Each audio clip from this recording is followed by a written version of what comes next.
आज मैं जोधपुर के उस जगह खड़ी हूँ जिस जगह से वायु प्रदूषण का सबसे मुख्य कारण बन रहा है।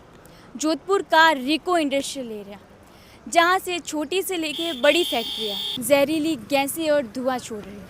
इसके कारण जोधपुर की हवाएं जहरीली बनती जा रही है और इन जहरीली गैसों के कारण लोग बीमारियों से जूझ रहे हैं। किसी को सांस की प्रॉब्लम, किसी को खांसी।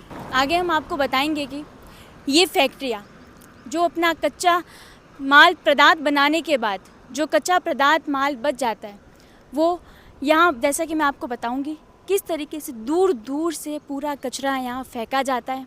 और इन कचरा इतना ज़्यादा हो जाता है, दूर दूर से यहाँ फैक्ट्रियाँ, यहाँ डंपिंग यार्ड यहाँ से करीबन 1.5 किलोमीटर दूर है, लेकिन फिर भी यहाँ औद्योगिक क्षेत्र में फैक्ट्रियों का माल यहाँ पर फेंका जाता है। और अगर हम आपको बताएंगे कि आगे चल के किस तरीके से यहाँ पर कचरे को जलाया जाता है और यह जलता कचरा पूरे जोधपुर की हवाओं में फैल रहा है और ये हवाएं धीरे धीरे पूरी जहरीली गैसें बनती जा रही है।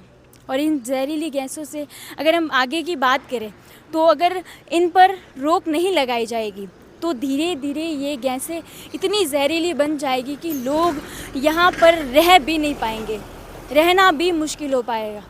इतना मुश्किल हो जाएगा कि जैसे कि मैं आपको बताऊंगी कि यहाँ पे कितने करीबन यहाँ पे लोग भी रह रहे हैं, उनको भी, उनके छोटे छोटे मासूम बच्चे हैं, उनको भी इन जहरीली गैसों से सामना करना पड़ता है। उनके स्वास्थ्य पर प्रभाव पड़ता है, सांस लेने में भी प्रॉब्लम होती है और खांसी जैसी कई अन्य बीमारियों से उन्हें सामना करना पड़ रहा है।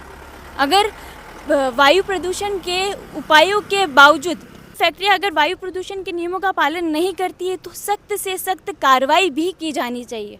अगर ये कार्रवाई नहीं की जाएगी तो दूर दूर से मैं आपको बताऊंगी कितनी सारी यहाँ इंडस्ट्रियल फैक्ट्रियाँ हैं, कितनों की तादाद में यहाँ पर माल बनता है और ये सभी माल बनाने के बाद जो बचा वेस्ट पदार्थ होता है वो यहाँ पर फेंक दिया जाता है। और यहाँ की ही नहीं, अलग अलग फैक्ट्रियाँ कचरा यहाँ फेंक देते हैं, जिसके कारण वायु में जहरीली गैसें बनती जा रही है। और अगर इन पर रोक नहीं लगाई जाएगी तो जोधपुर धीरे धीरे करते करते इतना जहरीला बन जाएगा कि लोग सांस भी नहीं ले पाएंगे।